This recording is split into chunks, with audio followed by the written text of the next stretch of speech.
Halo semuanya, nama saya Yoga dan welcome to my YouTube channel.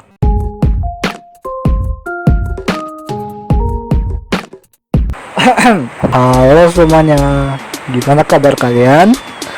Pada sehat-sehat aja bukan? Ngomong-ngomong, gimana dengan materi sebelumnya? Udah pada paham? Atau ada mau ditanyakan tak? Kalau ada silakan tanya ya kalau bisa. Oke. Untuk video kali ini kita akan belajar tentang bilangan pecahan. Jadi kita hari ini akan belajar tentang bilangan pecahan. Sebelum kita masuk ke materi, kita akan mencari tahu dulu apa sih itu bilangan pecahan. Apakah bilangannya itu terbuat dari kaca makanya bisa pecah, atau bilangannya itu tidak kompak makanya dia bisa pecah? Oke, mari kita cari tahu apa sih itu bilangan pecahan. Bilangan pecahan itu adalah bilangan yang dapat dinyatakan dalam bentuk A per B. Ingat, bilangan pecahan itu bilangan yang dapat dinyatakan dalam bentuk A per B, di mana A-nya itu disebut dengan pembilang, terus B-nya itu disebut dengan penyebut ya. Jadi yang ini nih namanya pembilang, yang ini disebut penyebut, dan juga B-nya itu tidak boleh bernilai 0 ya. Jadi A-nya ini boleh bernilai 0 tapi B-nya tidak boleh bernilai 0. Contohnya tuh dia ada 1/2, 3/4, terus 5/6 dan seterusnya ya. Ini contoh bilangan pecahan. Sekarang kita masuk ke jenis-jenis bilangan pecahan. Untuk jenis-jenis bilangan pecahan itu, yang pertama itu ada namanya pecahan biasa. Pecahan biasa itu contohnya seperti ini, misalnya 1/3, 2/4, 3/5 dan seterusnya. Oke, ini disebut bilangan pecahan biasa ya. Yang atas ini juga termasuk bilangan pecahan biasa. Oke. Yang kedua itu ada namanya pecahan campuran. Untuk pecahan campuran ini itu contohnya seperti ini, ada 1/3/5, 2/1/4, 4/1/3 dan seterusnya. Ini dinamakan, kalau jenis seperti ini dinamakan pecahan campuran. Jadi pecahan campuran itu sini ada pecahan biasa digabung dengan angka ini ya. Untuk pecahan campuran bisa diubah menjadi pecahan biasa. Caranya gimana? Caranya contoh, misalnya kita pakai yang ini deh, 1/3/5. Nah, ini dapat kita ubah ke pecahan biasa. Caranya 1 dan 5 nya ini kita kalikan, terus nanti hasil dari perkalian tersebut baru kita tambahkan dengan 3. Kalau ditulis seperti ini, seperti ini ya. 5 nya kita kali 1 ditambah 3. Terus untuk penyebutnya tetap ya, karena ini 5 berarti tetap 5 penyebutnya, nah diubah. Jadi kita fokus itu yang di atas saja. Jadi 5 kali 1 ditambah 3. 5 dikali 1 berapa? Iya, pintar 5. Jadi 5 ditambah 3 itu sama dengan berapa? Sama dengan 8/5. Pinter. Oke, sampai sini paham? Contoh lagi deh, kita sekarang coba yang berikutnya, 21/4. Kita ubah ke pecahan biasa. Gimana caranya? Sama seperti tadi, 4 dengan 2 nya itu kita kalikan, terus hasilnya kita tambahkan. Jadi kalau ditulis seperti ini, 4 dikali 2 ditambah 1, dimana penyebutnya itu adalah 4. Oke, jadi penyebutnya tetap 4 ya, karena ini 4 berarti penyebutnya 4. 4 dikali 2 berapa? Iya, pinter, 8. 8 ditambah 1 sama dengan berapa? Sama dengan iya, pinter, 9. Jadi jawabannya 9/4. Jadi 21/4 kalau diubah ke pecahan biasa jadi 9/4. Oke, paham? Satu contoh lagi deh. Misalnya ini ada contoh yang ketiga nih, 4/1/3 kita ubah ke pecahan biasa. Gimana caranya? Sama kayak tadi, 4-nya kita kalikan, terus hasilnya kita tambahkan dengan 1. Kalau tulis seperti ini ya, berapa? Jadi hasilnya 3 kali 4 berapa? Iya, pintar, 12. 12 tambah 1 sama dengan berapa? 13. Oke, sampai sini paham ya cara mengubah pecahan campuran jadi pecahan biasa. Lanjut, jenis pecahan berikutnya itu ada namanya pecahan desimal. Pecahan desimal itu kayak mana sih? Kayak gini contohnya, 0,5, 1,7, 3,5, 5,6 dan seterusnya. Ini dinamakan dengan pecahan desimal. Oke, untuk pecahan desimal juga bisa diubah ke bentuk pecahan biasa. Caranya, untuk pecahan desimal kalau diubah ke pecahan biasa, penyebutnya itu selalu bernilai 10. Oke, kita ambil 0,5 deh. Ini kita ubah ke pecahan biasa. Caranya, 0,5 kita kalikan dengan 10. Kenapa kita kalikan dengan 10? Karena terdapat satu angka di belakang koma. Jadi satu angka di belakang koma itu bernilai 10. Oke, paham?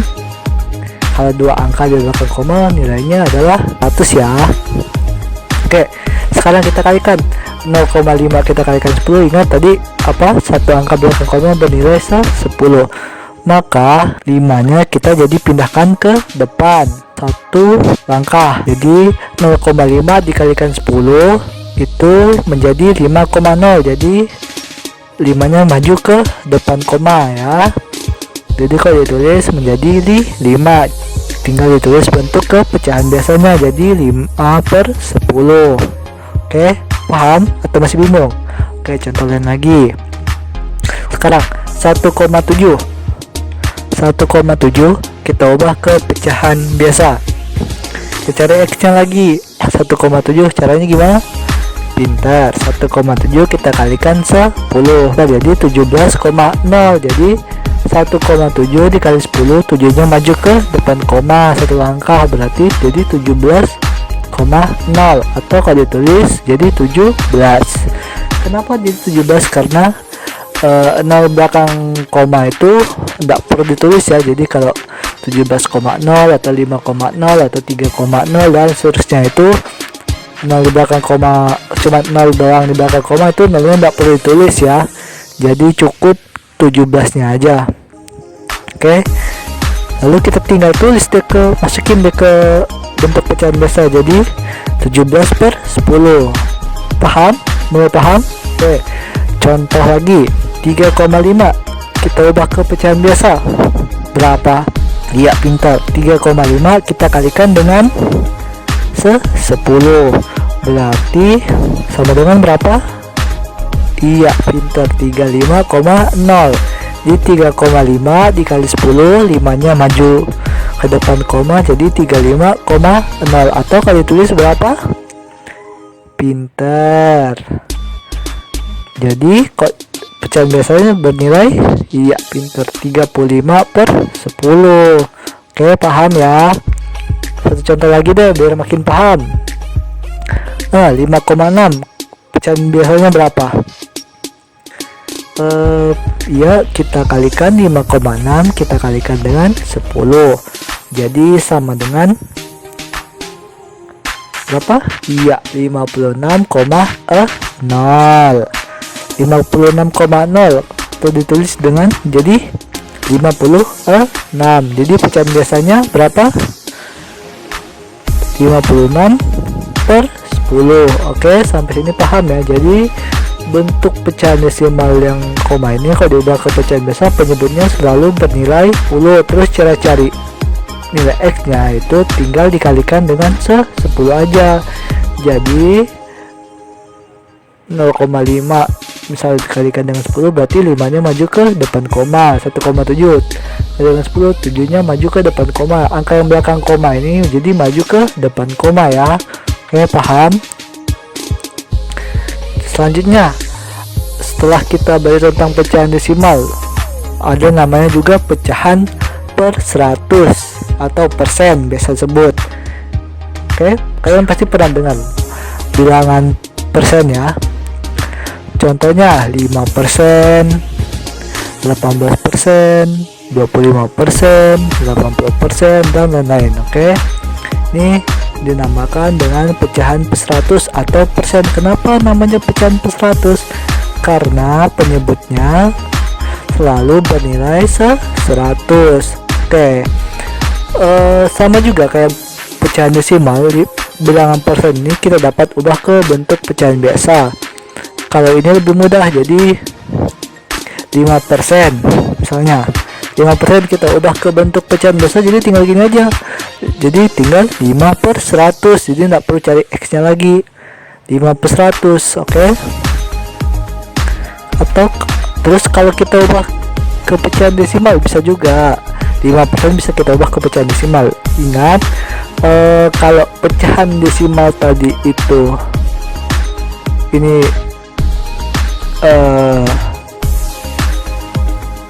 bernilai 10, kalau pecahan desimal bernilai 10, kalau persen bernilai 100, berarti kalau yang bernilai 10 tadi satu angka belakang koma, yang ini berarti dua angka di belakang koma. Kalau 5 gimana caranya buat jadi dua angka belakang koma? Berarti kok diubah menjadi dua angka belakang koma seperti ini, 0,05. Ada. Kenapa 0,05? Karena persen bernilai 100. Jadi bukan 0,5 ya, tapi 0,05. Masih bingung ya? Oke. Kita lagi 18%, kita ubah ke pecahan biasa berapa? Iya, pintar, 18 per 100. Tinggal terus gini aja, 18 per 100, nggak perlu hitung ribet-ribet lagi ya. Jadi 18% itu sama dengan 18 per 100. Kalau diubah ke bentuk desimal jadi berapa? Ada yang tahu? Jadi 0,18. Oke, jadi tinggal ditambahkan 0, di depannya ya, jadi 0,18. Lanjut contoh lain lagi biar makin paham. 25% kita ubah ke pecahan biasa berapa? Pintar, 25 per 100. Kalau diubah ke pecahan desimal jadi 0, iya pintar, 25. Oke, lanjut contoh satu lagi biar makin paham deh. 80% berapa? Iya, 80 per 100. Kalau pecahan desimalnya jadi 0,80. Oke, sampai sini paham ya? Oke, kita lanjut lagi. Oke, sekarang kita masuk ke pecahan senilai. Apa sih itu pecahan senilai? Pecahan senilai itu artinya pecahan yang nilainya sama. Jadi pecahan itu nilainya sama ya. Kayak mana sih maksudnya? Nanti kita jelasin. Untuk pertama-tama kita cari tahu dulu gimana sih cari pecahan senilai ya. Untuk cari pecahan senilai itu ada dua cara. Yang pertama itu dengan perkalian, yang kedua itu dengan pembagian. Misalnya ini, misalnya saya punya pecahan A per B. Itu cara mencari pecahan senilainya itu A per B dikali dengan pecahan yang pembilang dan penyebutnya itu bernilai sama. Bisa 1 per 1 atau 2 per 2 atau 3 per 3, 4 per 4, 5 per 5 dan lain-lain. Oke.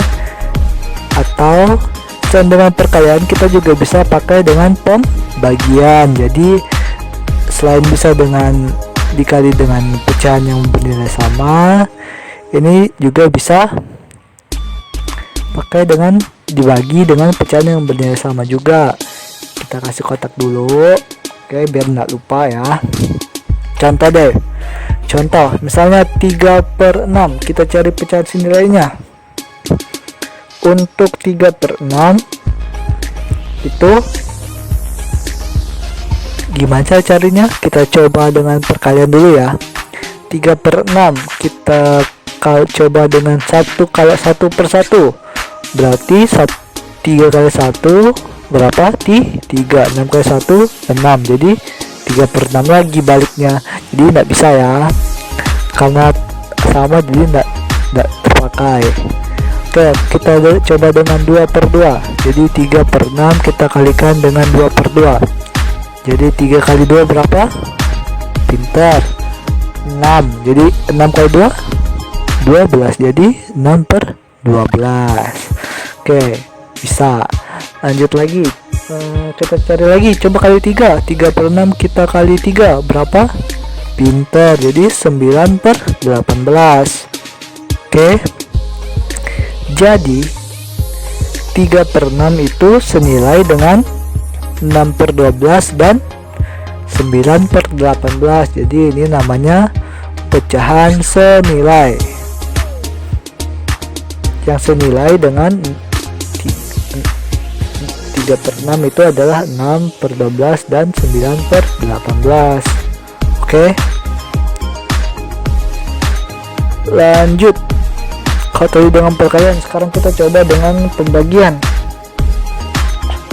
Untuk pembagian 3/6 kita coba bagi 1. Kalau 3/6 kita bagi 1, berarti hasilnya balik lagi dari 3/6, jadi nggak bisa. Kalau kita bagi dengan 2, 3 dibagi 2 berapa? Susah, jadi nggak bisa juga. Kalau bagi 3, berarti 1/2, jadi pecahan senilainya berapa? Jadi 3/6 senilai dengan 1/2. Jadi kalau ditulis 3/6 senilai dengan 1/2. Oke, sampai sini paham ya? Contoh lain lagi deh biar makin paham. Misalnya saya punya pecahan 4/8. 4/8 kalau kalikan dengan 1 balik lagi deh hasilnya jadi 4/8, jadi nggak bisa ya. Aduh. Selanjutnya 4/8 kita coba kalikan dengan 2, jadi berapa? Iya, pintar, 8/16. Oke, lanjut lagi, kalikan dengan 3, berarti berapa? Sama dengan 4 kali 3 12, 8 kali 3 24, jadi 12/24. Bisa. Lanjut, 4/8 kita kalikan dengan 4/4, jadi 4 nya kita kali 4, 8 nya kita kali 4, jadi berapa? Iya, pinter, 16/32. Oke, lanjut lagi, kita kalikan dengan 5, berarti 4 kali 5 berapa? Pintar, 20. 8 kali 5 40, jadi 20/40. Oke, masih bisa. Oke, jadi 4/8 itu senilai dengan 8/16, 12/24, 16/32 dan 20/40. Bisa juga dikalikan dengan 6, 7, 8, 9, 10 dan seterusnya, tapi kalau kita tuliskan semua hasilnya panjang ya, jadi kita pakai sampai 5 aja dulu. Oke, lanjut, kita sekarang coba ke pembagian 4/8. Kalau kita bagi dengan 1, hasilnya balik lagi ke 4/8, jadi tidak bisa ya. Kalau kita bagi dengan 2, jadi berapa? 4 bagi 2 berapa? 2. 8 bagi 2 4, jadi 2/4. Oke, bisa. Lanjut, 4/8 kita bagi 3, bisa atau enggak? Susah ya, jadi enggak bisa. Oke, 4/8 kita bagi 4, jadi berapa? 1/2, jadi 4/8 senilai juga dengan 2/4 dan 1/2. Oke. Sekian aja dulu video kali ini. Jika masih bingung, diulang lagi videonya, terus dipahami lagi materinya. Kalau ada pertanyaan boleh nanya, silakan. Dan jangan lupa belajar dan kerjain PR-nya di rumah ya. Akhir kata, bye bye.